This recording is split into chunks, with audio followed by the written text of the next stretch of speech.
Renouvelé de vous retrouver au centre de presse William Elachi pour ce briefing hebdomadaire de tous les vendredis. Alors donc, comme l'a dit tantôt Martha, nous ouvrons ce briefing justement par un communiqué de presse qui a été fait hier par la MONUSCO, suite justement à la perte de quelques casques bleus que nous avons répertoriés au niveau de Béni, suite à des opérations conjointes qui ont été lancées par la MONUSCO et les FARDC pour neutraliser les ADF qui, comme vous le savez, mènent des activités extrêmement négatives pour les populations civiles, mais mieux encore, extrêmement dommageable pour les populations parce qu'elle permet ou elle empêche l'équipe de réponse à la crise Ebola de faire son travail normalement. Alors donc, en réponse à ces attaques répétées contre la population civile de la région de Béni, les forces armées de la République démocratique du Congo et la mission de l'Organisation des Nations Unies pour la stabilisation en République démocratique du Congo ont planifié conjointement une série d'offensives contre les forces démocratiques alliées ADF. Ces opérations lancées le 13 novembre 2018 ont pour but d'interrompre les activités de ce groupe armé. Dans le cadre de cette initiative d'envergure, les FARDC et la MONUSCO ont localisé et attaqué des positions clés des ADF. Certaines d'entre elles ont pu être reprises et plusieurs éléments des ADF capturés. Au cours de ces opérations, les FARDC et la MONUSCO se sont heurtés à une forte résistance de la part des ADF, ce qui a entraîné des pertes dans les rangs des FARDC et de la MONUSCO. Les rapports initiaux indiquent que 6 casques bleus malawites et un casque bleu tanzanien ont été tués et 10 autres blessés. Plusieurs soldats FARDC auraient également été tués ou blessés au cours de ces opérations.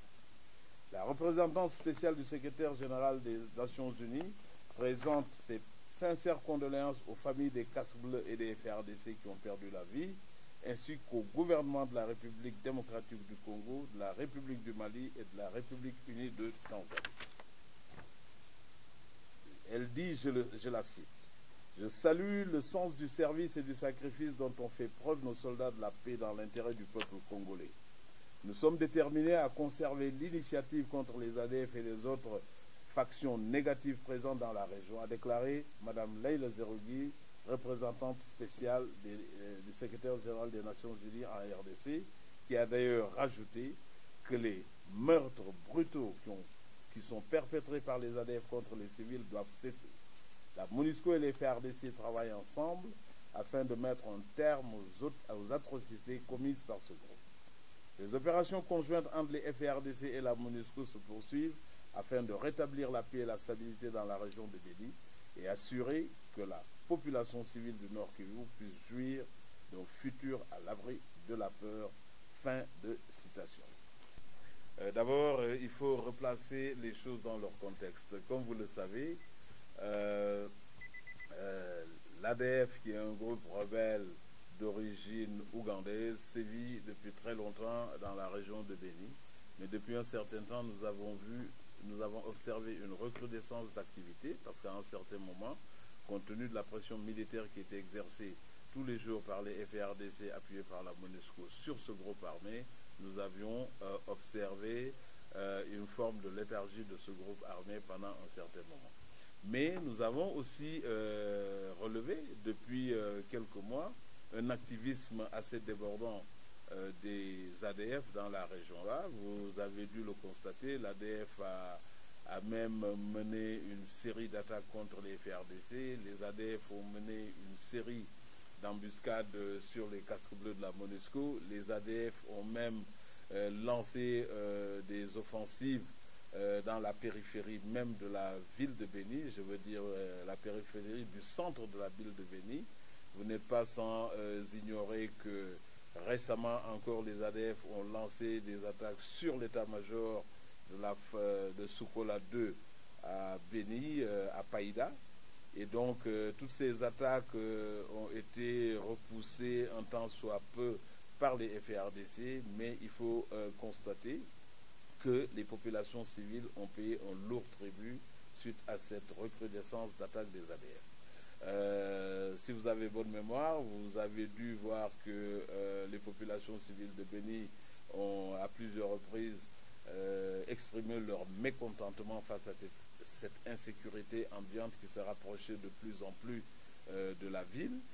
Les femmes ont battu le macadam, ont rencontré le chef de bureau, les autorités locales de Béni, les autorités coutumières, religieuses, etc. En fait, d'une manière très globale, la population de Béni est très mécontente justement de l'insécurité ambiante dans leur région.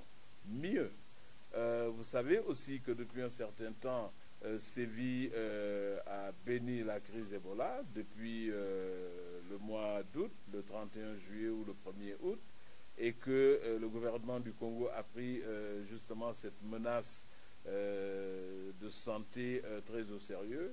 Après l'épidémie de Mbandaka, donc c'est Béni, mais Béni est plus compliqué justement à cause de tous ces groupes armés, Maï Maï, ADF, qui créent l'insécurité auprès des populations civiles. Donc ce qui empêche, ou en tout cas, qui bloque significativement les efforts de la riposte, de l'équipe de riposte Ebola sous le leadership du gouvernement congolais. Alors, fort de tout ça, il est évident que l'équipe ne pouvait pas non plus travailler à l'aise ou en tout cas se mouvoir de manière tout à fait libre pour apporter le soutien nécessaire aux populations civiles face à cette épidémie à virus Ebola. Alors, par conséquent, tenant compte de cette situation volatile, les FARDC, avec la MONUSCO, la force de la MONUSCO, particulièrement la brigade d'intervention, ont monté une opération, l'ont planifiée et ont décidé justement de lancer cette opération. Donc, l'opération a été lancée depuis le 13, donc ça veut dire depuis 3 jours, l'opération a été lancée. Et cette opération a été baptisée Usalama Centre.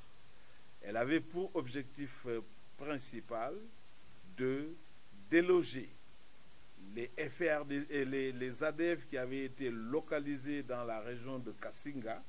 Kassinga, c'est un peu à 20 km à l'est de Béni.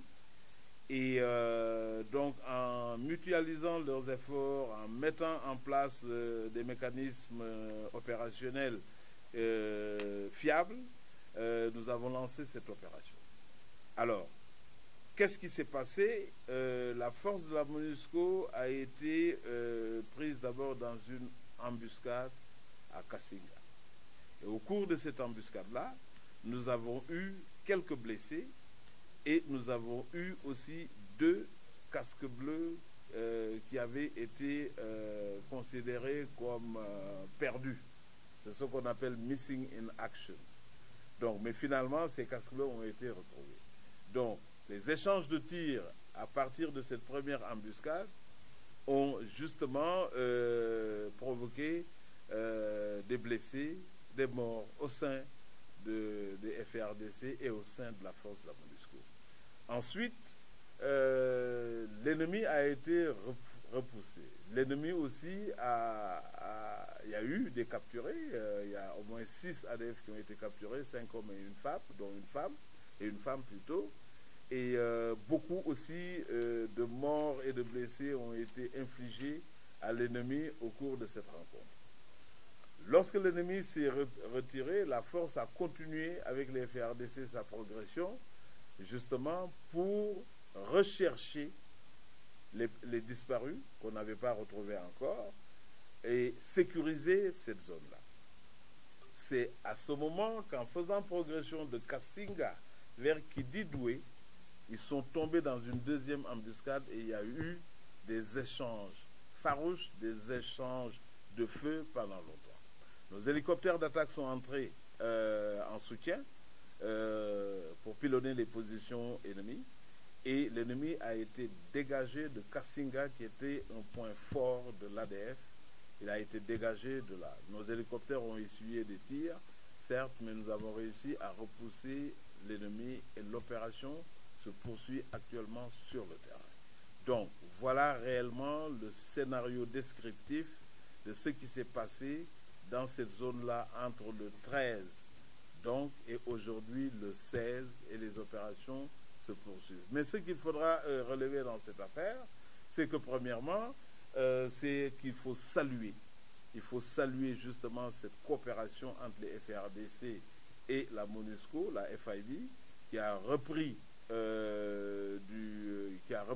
les activités normalement.